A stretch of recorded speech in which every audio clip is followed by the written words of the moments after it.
We got more clips from mini camps and OTAs, and today we're looking at the Pittsburgh Steelers. We're going to get another look at Justin Fields. We're going to look at the recent clips from practice from this week on top of the older clips because we have them and might as well talk some ball on them. But before we do, you need to click that subscribe button right now. We're going hard in the paint looking at these rookies every single day from rookie camp to OTAs to mini camp to training camp, on top of the veterans, on top of all the storylines, the quarterback battles, the guys coming back from injuries, the guys on new teams. We're covering it all here. Click that button. Stop missing out on your favorite players. We're covering a lot of Steelers, so if you're a Steelers fan, hit that button. Stop missing out. We're looking at Justin Fields again. The first 3, 4, 5, 6 clips are new, and then we're going to cover the older ones because we have them, and if you haven't seen them before, then cool, you get to see them again. But this one, going to George Pickens, went viral this week. A lot of people were talking this one up. Then here's this one through the cones, working on the feet. Working on that, working on the footwork. Another one, they do this drill a lot, or drills similar to that. This one might be the same one. Same one, working on the feet. Back to back almost. Here's another one. Them hitting the balls, catching it, hitting the ball out of his hand, or trying to. They do this one a lot. And then we might be getting into the older ones, not for sure. But we're working on the feet in practice here. Rolling out, hitting our man in stride. This was from last week. This one's from last week, but fun to watch. I love watching that drill with the quarterbacks. Downfield, though, you're seeing the arm. Looking good. Here's another one. Downfield again. Justin Fields has a lot of fire in him. And if you listen to his recent press conference, he mentioned that he knew George Pickens back in high school. Has a good rapport with him already. Knows a lot about him. That's a fascinating tidbit. So they should be on point pretty quickly. They really should be. George Pickens, as you know, has that dog in him. Very aggressive wide receiver downfield. Justin Fields can sling the rock downfield. Also has that rushing upside, that rushing floor, however you want to look at it. But he has that. Very strong arm. What I would love to bring up about Justin Fields is that moxie that comes out, especially when we saw him against Michigan at Ohio State. We thought he was down with a knee injury. We thought his season was over. Comes back after sitting out a play, rolls out, throws a touchdown strike. Just those moments.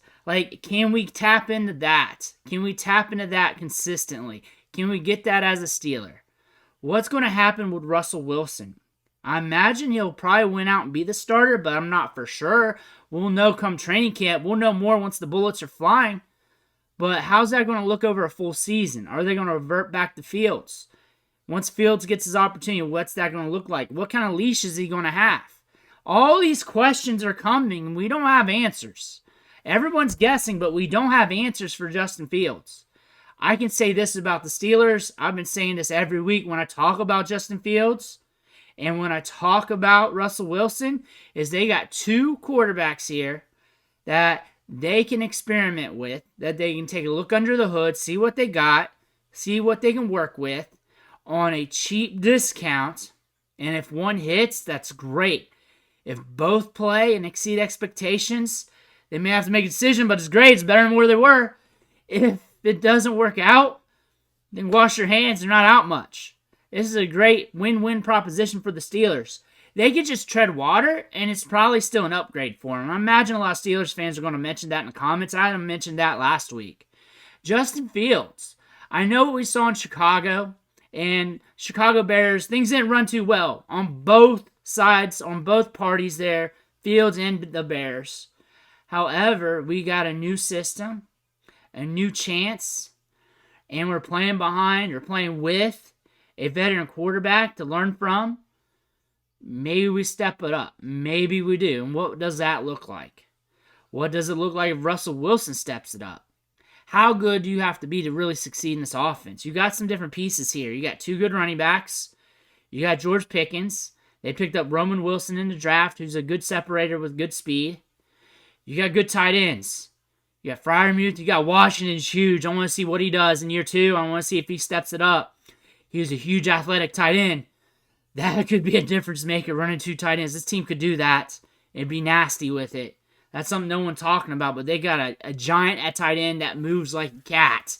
Moves like a 180-pound guy almost. Not really, but all kind of does. I want to see what that looks like over time. What's this look like if we get him cooking? Can we get him cooking? People are going to comment, hey, he can't read defense, this and that. However, at Ohio State, over the course of time, we do not have many games of flaws. We do not have many games of him just busting all over the place. No pun intended.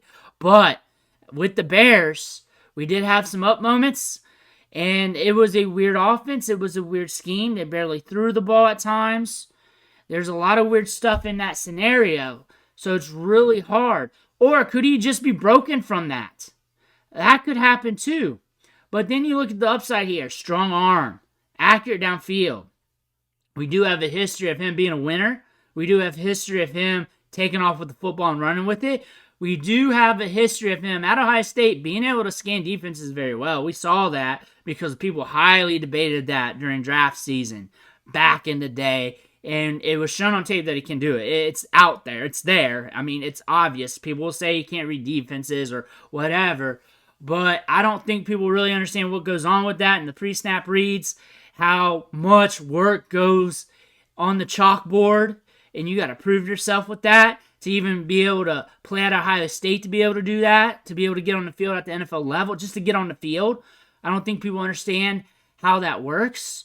I don't think people understand the timing with that. Like, pretty much every quarterback in the league that can get under center can read defenses. That's not really a thing that people can really legitly say. There's inconsistencies in moments, but Justin Fields here has some upside here. Can we tap into it? Can we get consistent? It's more anticipation. It's more with timing. It's more with having a good feel. Hopefully he's not broken from the Chicago Bears experience. Hopefully he's not from that experiment. Hopefully he's not. Hopefully we're getting the Ohio State Justin Fields that everybody was excited about. Hopefully we're jumping under center after a few months of practice. Once we get deep into training camp, he proves himself. We're all excited about him. Talking about fantasy football, upside for days. He's on the field. He's a QB1 due to the rushing production, due to the rushing upside, rushing floor. He's safe. He's safe for fantasy as long as he's on the field. He's a guy you want on your team. As a backup quarterback, he's a guy that's a flyer. He's a flyer. He's a flyer in redraft and dynasty. He's a big-time flyer because if he gets his opportunity, his value just skyrockets, especially in 2QB. 2QB, you pick him up late, middle, wherever his value is, come August. Whatever you're doing in redraft dynasty, people ain't selling. People ain't selling. They'll sell more when the value goes up, when he's starting to see the field or the rumors start going hot. And that's when you want to make that flip if you want to make that flip. But let me know what you think in the comments below. Make sure to hit that subscribe button on the way out. I want to thank you for watching. Catch you on the next video.